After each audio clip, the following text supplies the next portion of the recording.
இந்த வீட்டை நான் எந்த சூழ்நிலையில வித்திருக்கேன்னு உங்களுக்கு தெரியாதா என்ன? தெரியும்ல. இருந்தும் 3 லட்சம் போதாதுன்னு அதுக்கு வட்டி வேற கேக்குறீங்களா? எரியிற வீட்டுல எடுக்கிற வரைக்கும் லாபம்னு பாக்குறீங்களா? குடும்ப வீடு, ஃபேக்டரி, பிசினஸ் எல்லாமே உனக்கு தானே கிடைச்சது. உன்னோட வீண் ஆடம்பரமும் திறமை இல்லாமையும் தான் இந்த நிலைமைக்கு காரணம். அந்த நஷ்டத்தை நாங்க எதுக்காக ஏத்துக்கணும்? நஷ்டத்தை மட்டும் நான் தானே அனுபவிக்கிறேன்.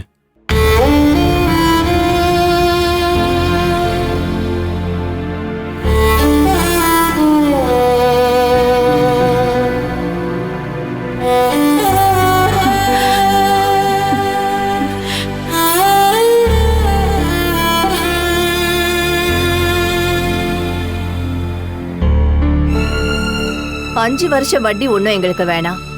இருந்தாலும் ஒரு 2.5 லட்சம். இத கேட்கறதுக்கு உனக்கு வெக்கமா இல்ல? வரதட்சணை கேட்டு வாங்கினது, கெஞ்சி வாங்கினதுன்னு உனக்கு கிடைச்ச மொத்த சொத்தையும் கணக்கு பண்ணி பார்த்தா எங்களுக்கு கிடைச்சதை விட உனக்கு தான் அதிகமா கிடைச்சிருக்கு. குடும்ப சொத்துல ஆணுக்கும் பொண்ணுக்கும் சம உரிமை இருக்கு. உரிமை அது இதுன்னு பேசினா சல்லி பைசா கூட உனக்கு கிடைக்காது.